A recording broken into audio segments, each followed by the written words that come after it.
আরাফাতের দিবস, আরাফাতের দিবসে রোজা যেন মিস না হয়, এটা অত্যন্ত গুরুত্বপূর্ণ।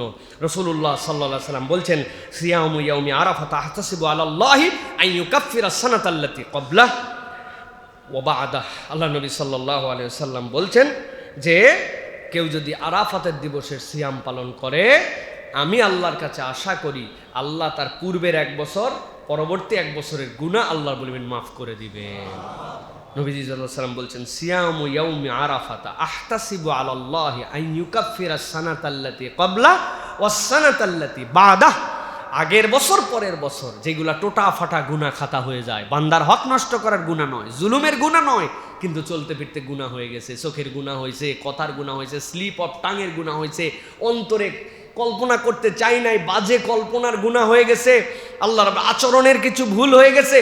আল্লাহ নবী বলছেন সব গুনাহ অতীতের এক বছর, পরবর্তী এক বছর এক রোজার দ্বারা মাফ হবে, সেটা আরাফাতের রোজা। সুবহানাল্লাহ।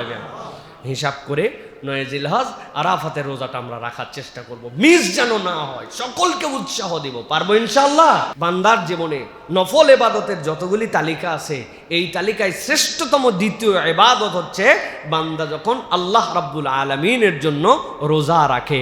আস-সাওমু লি ওয়া আনা আজজি বিহ। নবীজি বলছেন, আল্লাহ বলেছেন যে সিয়াম হচ্ছে আমার জন্য, আর এর রিওয়ার্ডটা আমি স্বয়ং আল্লাহ। সুবহানাল্লাহ। কি দিবেন আল্লাহ বলেন নাই? আসসালাম মিফতাহুল জান্নাহ। প্রথম হিসাব নেওয়া হবে সালাতের, অতএব সালাত ঠিকঠাক করো, জান্নাতের চাবি হিসাবে তোমাদের জন্য বিবেচিত হবে। যাকাত আদায় করো, তোমার জন্য সম্পদ পবিত্র হয়ে যাবে। বান্দা এই ইবাদত করো, দান খয়রাত করো, আল্লাহ রাব্বুল আমিন তোমার বালা মুসিবত দূর করবেন। রোজা রাখো, কি দিবেন? আল্লাহ বলতেছেন রোজা রাখো, আমি আল্লাহ তোমার হয়ে যাব। সুবহানাল্লাহ। কি দিব বললাম না, যা লাগবে সেটা ওই সময় ব্ল্যাঙ্ক চেক দেওয়া হবে, নিয়ে নিও তুমি। সুবহানাল্লাহ। এই জন্য আমরা এই দশকের একদিন চলে যাচ্ছে, আমরা এই 9 দিন রোজা রাখার কথা হাদিসের মধ্যে আসছে। ধারাবাহিক 9 দিন সিয়াম পালন করা সর্বোত্তম। এখন সিয়ামের মৌসুম চলতেছে, বৃষ্টি আবহাওয়া কি সুন্দর, কোনো কষ্ট নাই, কিচ্ছু নাই, আমি রোজা রাখতে পারি। না হলেও সোম আর বৃহস্পতি আমার যেন মিস না হয়, পারবো ইনশাআল্লাহ। আল্লাহকে অন্তত দেখাবো যে আল্লাহ আমি একটা হলেও নফল রোজা এই দশকে রাখছি, আল্লাহ 2টা হলেও রাখছি, আল্লাহ আমি জিলহজের এই দশককে গুরুত্বপূর্ণ ভেবে নিয়ে আল্লাহ তোমার জন্য একটা সিয়াম পালন করতেছি। আল্লাহ এটা দেখতে চান যে আমার বান্দা ডেডিকেশন দিছে আল্লাহর জন্য, আল্লাহ ওই বান্দাকে উত্তম বিনিময় দিয়ে দেন। এই জন্য প্রিয় ভাইয়েরা, আমরা সিয়াম পালন করার চেষ্টা করব। আর হারিয়ে যাওয়া একটা সুন্নত আছে সিয়ামের সাথে, সেটা হচ্ছে আমরা সাহারি করি, ইফতার করি। সাহারিতে যাই খাই না খাই, খেজুর একটুখানি খাওয়ার জন্য চেষ্টা করব। রাসূলুল্লাহ সাল্লাল্লাহু আলাইহি ওয়াসাল্লাম খেজুর ছাড়া সাহারি করতেন না, সুতরাং আমরা সাহারিতে একটু খেজুর খাওয়ার জন্য চেষ্টা করব। 1টা 2টা 3টা 4টা যে পারবো আমরা অন্তত পক্ষে জিলহজের এই দশকে আমরা সিয়াম পালন করব। রাজি আছেন ইনশাআল্লাহ? কারা কারা চেষ্টা করবেন ইনশাআল্লাহ? হাত তুলে আল্লাহকে দেখান।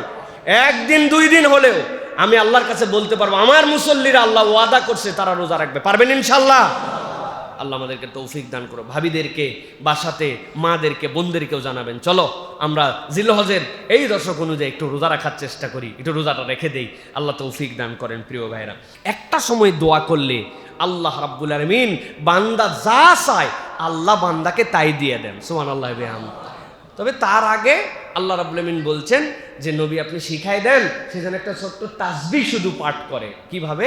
রাত্রেবেলা আপনি ঘুমায় গেছেন, ঘুমানোর পরে ঘুমাইছেন রাত্রে 10টায় 11টায় 12টায় ঘুমাইছেন, বেঘর ঘুম, হঠাৎ করে কথার কথা বলতেছি একটা মশা কামড় দিছে আপনাকে, অথবা এক কাত হয়েছিলেন, ঘেমে গেছেন, রাত্রেবেলা ঘুম ভেঙে যায়। অনেক সময় ভাঙে না ভাই? মানুষ 500 বদল করে, তখন হেরে এদিক দিয়ে ঘামে গেছে রে, ফ্যানটা একটু জোরে দেওয়া লাগবে, এসিটা বন্ধ হয়ে গেছে, মশাটা কামড় দিছে, যে কোনো কারণে বান্দা রাত্রেবেলা ঘুম ভেঙে যায়। নবীজি বলছেন যখনই কারো ঘুম ভাঙবে সে যেন এটাকে গনিমত মনে করে। কি করবে? সাথে সাথে বলছে, ঘুম ভাঙার সাথে সাথে, লা ইলাহা ইল্লাল্লাহু ওয়াহদাহু লা শারীকা লাহু লাহুল মুলকু ওয়া লাহুল হামদু ইউহয়ী ওয়া ইউমীত ওয়া হুয়া আলা কুল্লি শাইইন কাদির। আরেকটা আসছে, লা ইলাহা ইল্লাল্লাহ ওয়াহদাহু লা শারীকা লাহু লাহুল মুলক ওয়া লাহুল হামদ ওয়া হুয়া আলা কুল্লি শাইইন কাদির। সুবহানাল্লাহ ওয়াল হামদুলিল্লাহ ওয়া লা ইলাহা ইল্লাল্লাহ ওয়াল্লাহু আকবার। এইটুক নবীজি বলছেন কেউ যদি বলে, বলার পরে তার নিজের মনের যে কামনা আল্লাহর কাছে দিবে, আল্লাহ বান্দার দোয়া কবুল করে নেন। তাহলে কি করছেন আপনি? রাত্রে ঘুমাইছিলেন, বিনা কারণে ঘুম ভেঙে গেছে, ঘুম ভাঙার সাথে সাথেই পড়ছেন লা ইলাহা ইল্লাল্লাহ ওয়াহদাহু লা শারীকা লাহু লাহুল মুলকু ওয়া লাহুল হামদু ওয়া হুয়া আলা কুল্লি শাইইন কাদির, সুবহানাল্লাহ আলহামদুলিল্লাহ লা ইলাহা ইল্লাল্লাহ আল্লাহু আকবার। এইটুক পড়ার পরে বলছেন, আল্লাহ ব্যবসার অবস্থাটা খারাপ যাচ্ছে, আল্লাহ তুমি একটুখানি ব্যবস্থা করতে, ঋণগ্রস্ত হয়ে গেছি, আল্লাহ শরীরটা কেন জানি সারে না, আল্লাহ বাচ্চা কাচ্চা কেন জানি কথা শোনে না, আল্লাহ আল্লাহ কতদিন ভাড়া বাড়িতে আসি, নিয়ত ছিল আল্লাহ নিজের একটা থাকার ঠিকানা হবে, হলো না, আল্লাহ আল্লাহ তুমি একটু যদি আমার জন্য কল্যাণকর হয় দিয়ে দাও। এ বেটা ঘুমাইছিল, আরাম করছে, ওঠার পরে আল্লাহ রাব্বুল আলামিনের কাছে এইটুকু কেবল তাসবিহ করছে, করার পরে নিজের কামনা দিছে। নবীজি বলছেন যা কামনা করবে আল্লাহ রাব্বুল আলামিন বান্দাকে দান করে দিবে। সুবহানাল্লাহি বিহামদি। অথচ আমাদের সমস্যার কোনো শেষ নাই, বাপ দাদার জিন্দেগিতে জীবনে একবার এই দোয়াও নেই। কি কথা ঠিক কিনা?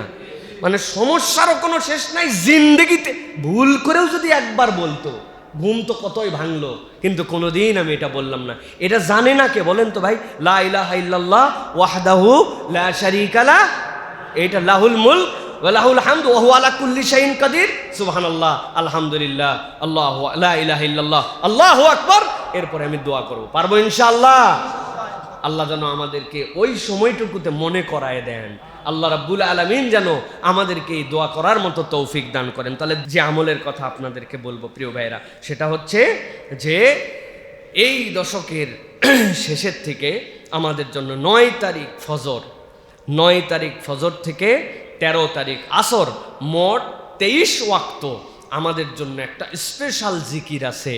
কোনো বান্দা যদি এই দশকের 9 তারিখ ফজর পেয়ে যায়, আর আল্লাহ যদি তার হায়াত 13 তারিখ অর্থাৎ এই 23 ওয়াক্তের মধ্যে তাকে রাখেন, তাহলে প্রত্যেক সালাতের পরে একবার তাকবীরে তাশরিক পড়া তার জন্য, পুরুষের জন্য আওয়াজ করে পড়া ওয়াজিব। আল্লাহু আকবার আল্লাহু আকবার আল্লাহু আকবার আল্লাহু আকবার লা ইলাহা ইল্লাল্লাহু ওয়াল্লাহু আকবার আল্লাহু আকবার ওয়ালিল্লাহিল হামদ।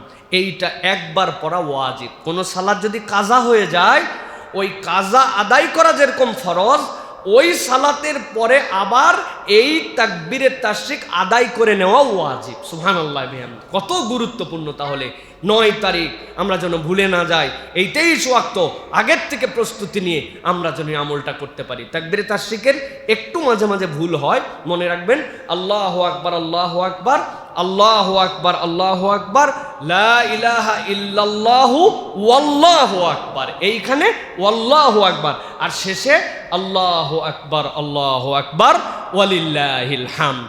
আমরা এই তাকবীরে তাশরিক বেশি বেশি করে আমরা আদায় করব, আর ওয়াজিব হিসাবে প্রত্যেক সালাতের পরে একবার আদায় করব ইনশাআল্লাহ। আর একটা আমলের কথা বলি, সেটি হচ্ছে নবী করিম সাল্লাল্লাহু আলাইহি ওয়াসাল্লাম বলছেন, ইযা রাআইতুম হিলালা যিল হিজ্জা ওয়া আরাদা আহাদুকুম আন ইউযাহিয়া ফালইউমসিক আন শা'রিহি ওয়া আসফারিহি। কেউ যদি তোমরা জিলহজের চাঁদ দেখো আর নিয়ত করো যে তোমরা কুরবানি করবা, রাসূলুল্লাহ সাল্লাল্লাহু আলাইহি ওয়াসাল্লাম বলছেন সে যেন তার নখগুলা কাটা বাদ দিয়ে দেয়, সে যেন তার চুলগুলা কাটা বাদ দিয়ে দেয়। নখ আর চুল এর আগেই কেটে নিবে। জিলহজে ঢুকে গেছি আমরা, ঢুকে যাচ্ছি আমরা, আমরা আর এইটা করব না। রাসূলুল্লাহ সাল্লাল্লাহু আলাইহি ওয়াসাল্লাম বলছেন হাত্তা ইউযাহিয়া, এরপরে কুরবানি দিয়ে এরপরে তুমি আবার চুল নখদাড়ি কাটবে। এইটা আল্লাহ রাব্বুল আলামিন একটা কুরবানির সওয়াব তাকে দান করে দিবেন। হাদিসের মধ্যে আসছে, নাসাই শরীফের মধ্যে, একজন সাহাবী এসে বলেন, ইয়া রাসূলুল্লাহ, আমার একটা প্রাণী আছে, এই দেখেন প্রাণীর বর্ণটা এরকম এরকম এরকম এরকম। নবী বললেন, না না, তোমার জন্য কুরবানি দিতে হবে না। তোমার একটা মন খারাপ হলো। তখন রাসূলুল্লাহ সাল্লাল্লাহু আলাইহি ওয়াসাল্লাম বললেন, তুমি কুরবানি না দাও, কিন্তু তুমি যেন নখ এবং চুল কাটবে না। লোকজন যখন কুরবানি দিবে তুমি তারপরে তোমার নখ আর চুল কাটবে। আল্লাহ রাব্বুল আলামিন চাইলে এর দ্বারা কুরবানি আদায়ের সওয়াব বান্দাকে দান করে দিবেন। সুতরাং কুরবানি না দিতে পারলেও এই আমল করার অবকাশ আছে প্রিয় ভাইয়েরা। হযরতে আব্দুল্লাহ ইবনে ওমর রাদিয়াল্লাহু তাআলা আনহুমা, তিনি একদিন একটা রাস্তা দিয়ে যাচ্ছেন, দেখলেন কি এক মা তার সন্তানকে হলক করে দিচ্ছে, ছোট বাচ্চাকে নেড়া করে দেয়। বললেন যে আরে তুমি এখনই এই কাজ করলে কেন? জিলহজের দশক চলতেছে, জিলহজের 10 তারিখের পরে এইটা করতে কতই না ভালো হতো। তার মানে এইটা করা ওয়াজিব না, কিন্তু এই সময় আল্লাহ পছন্দ করেন না যে এই কাজটা তুমি করো। যে কুরবানি করবে সেও আমল করতে পারে, যে কুরবানি করবে না সেও আমল করতে পারে। এর জন্য তো প্রস্তুতি থাকা লাগবে। আপনি ডেট নাই, তারিখ নাই, কিছু নাই, জঙ্গল বানায় রাখছেন উপরে নিচে সব, আপনার নিজের কোনো প্রস্তুতি নেই, এরকম তো হলো না। প্রস্তুতি নিয়ে আমরা এই আমলটা করবো ইনশাল্লাহ, পারবো ইনশাল্লাহ। আল্লাহ যেন আমাদেরকে করার তৌফিক দান করেন।